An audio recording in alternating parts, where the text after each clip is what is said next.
warahmatullahi wabarakatuh.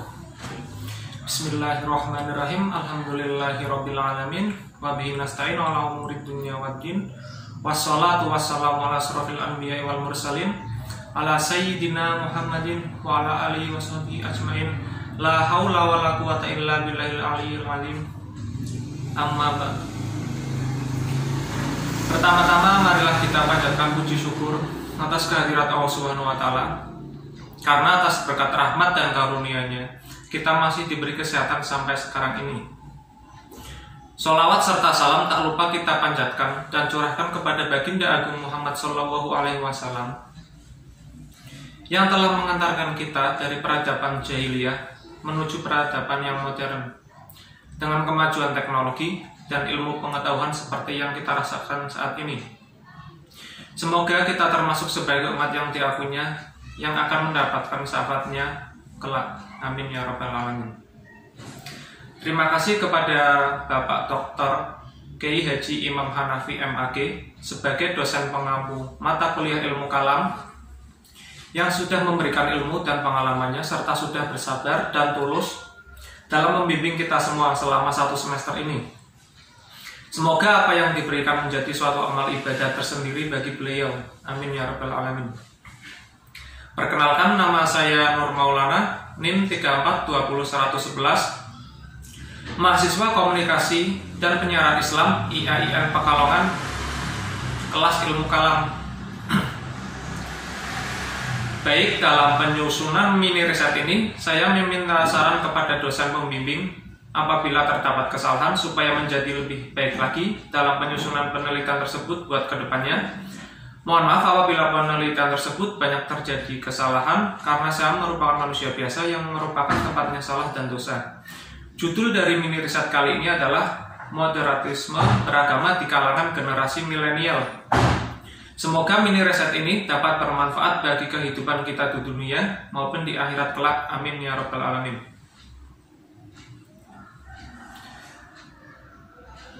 Berkaitan dengan kecenderungan teologisnya tersebut, terdapat persoalan menarik bahwa iman menurut Al-Baidawi dikaitkan dengan ikrar lisan, sedangkan definisi iman menurut Al-Baidawi adalah at-tasdiq, yaitu membenarkan di dalam hati terhadap ajaran Nabi Shallallahu Alaihi Wasallam.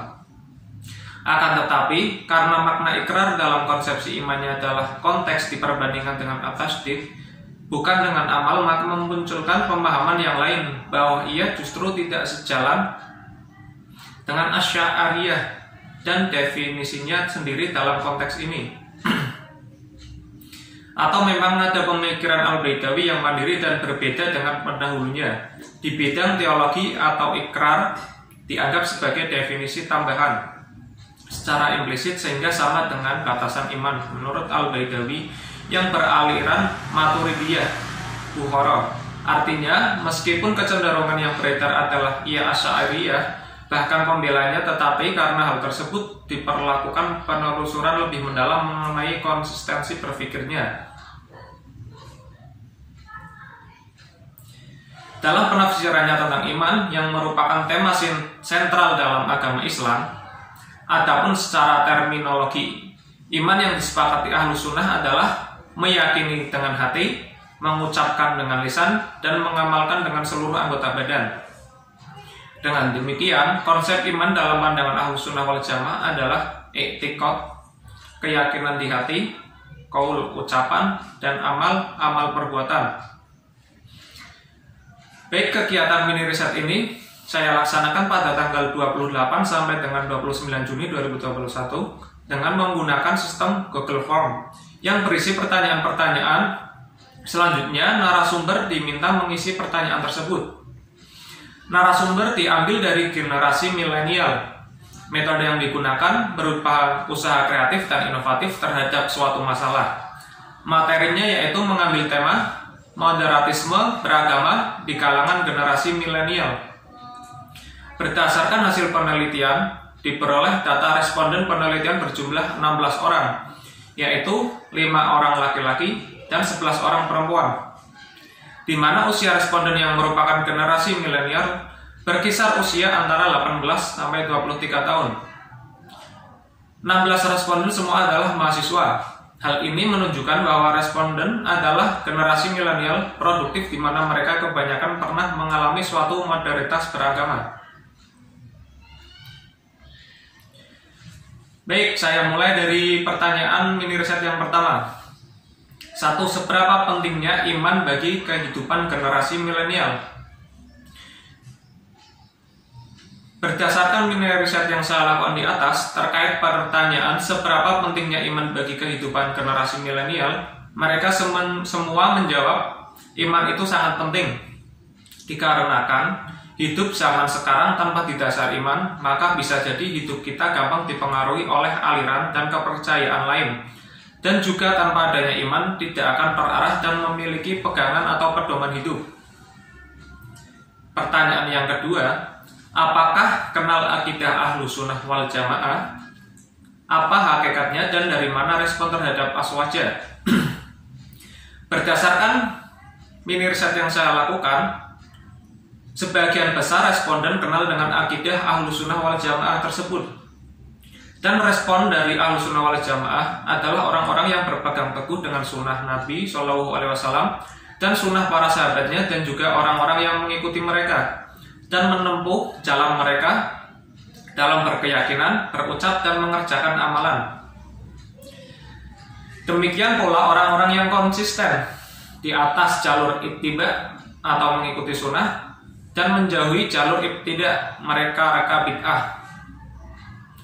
Hakikat Ahlus Sunnah wal Jamaah bersumber dari dua ulama ahli kalam, yakni Abu Hasan al-Asy'ari dan Abu Mansur al-Maturidi.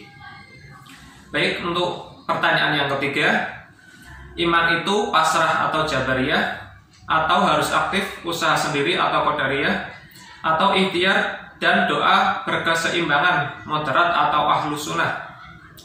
Berdasarkan mini riset yang saya lakukan tersebut, sebagian besar responden menjawab iman itu ikhtiar, artinya ada usaha yang disertai doa serta memasrahkan hasil usaha kita kepada Allah Subhanahu wa Ta'ala. Pertanyaan yang keempat, orang yang melakukan dosa disebut kafir, munafik, atau masih mukmin. Di sini saya menyimpulkan bahwa mengenai orang yang berbuat dosa itu tergantung dari dosa apa yang ia perbuat, serta keyakinan dari orang yang berbuat dosa. Contohnya adalah kafir, merupakan orang yang tidak percaya kepada Allah dan Rasulnya. Apabila sudah tidak percaya Allah dan Rasul, maka tidak ada takut melakukan dosa. Pertanyaan yang kelima, apakah dengan melaksanakan ajaran Ahlus Sunnah wal Jamaah bisa membentuk sikap yang santun, toleran dengan beda agama, ramah antar sesama, dan cinta bangsa? Berdasarkan mini riset yang saya lakukan, responden setuju akan ajaran Ahlus Sunnah wal Jamaah bisa membentuk sikap yang santun, toleran dengan beda agama, ramah sesama, dan cinta bangsa, karena hal tersebut merupakan prinsip dasar dari Ahlus Sunnah wal Jamaah tersebut. Terjadi jika seseorang itu telah menjalankan ajaran Ahlus Sunnah wal Jamaah dengan baik dan benar, maka akan terbentuk karakter seperti demikian, karena didorong oleh faktor lingkungan dan juga kebiasaan. Juga makin tinggi keimanan seseorang, makin tinggi pula tingkat toleransinya. Pertanyaan yang keenam, apakah berislam harus moderat? Bagaimana cara membentuk masyarakat beragama yang sesuai dengan generasi milenial? Berdasarkan mini riset yang saya lakukan, sebagian besar responden setuju dikarenakan umat Islam harus menjadi umat yang moderat, wasati. Terutama di zaman milenial ini, kita harus bisa membentuk masyarakat beragama dengan cara menjaga attitude, cara berpikir maupun bertindak, baik dalam hal ibadah maupun muamalah. Dan tiga yang lainnya tidak setuju, dikarenakan itu haknya masing-masing, mau Islam yang bagaimana. Tapi menurut salah satu responden, Islam moderat itu membawa kedamaian, rendah hati, dan terbuka. Pertanyaan terakhir, bagaimana generasi milenial meningkatkan iman dan dari mana mereka seharusnya mendapatkan materi tentang iman? Yang dapat saya simpulkan di sini adalah cara meningkatkan iman dengan cara terus menuntut ilmu, belajar dan berkumpul dengan orang yang ahli dalam bidangnya, dalam hal ini adalah ahli ilmu. Materi tentang iman didapatkan dari seorang guru dan alim ulama yang berakidahkan Ahlus Sunnah wal Jamaah. Baik, kesimpulan dari mini riset kali ini, berdasarkan pemaparan di atas, penelitian ini memperlihatkan bahwa responden sudah mengerti dan mempunyai iman yang kuat. Dapat disimpulkan bahwa iman sangat penting bagi kehidupan generasi milenial, karena tanpa adanya iman, manusia tidak akan terarah dan tidak memiliki pegangan atau pedoman hidup. Juga agar terhindar dari hawa nafsu dan hal yang negatif, generasi milenial seharusnya mendapatkan materi tentang keimanan dari lingkungan rumah maupun dari sekolah. Sekian hanya ini yang dapat saya sampaikan. Semoga apa yang saya sampaikan bermanfaat bagi kita semua. Akhirul kalam, wallahu muwaffiq ila aqwamit thoriq. Wassalamualaikum warahmatullahi wabarakatuh.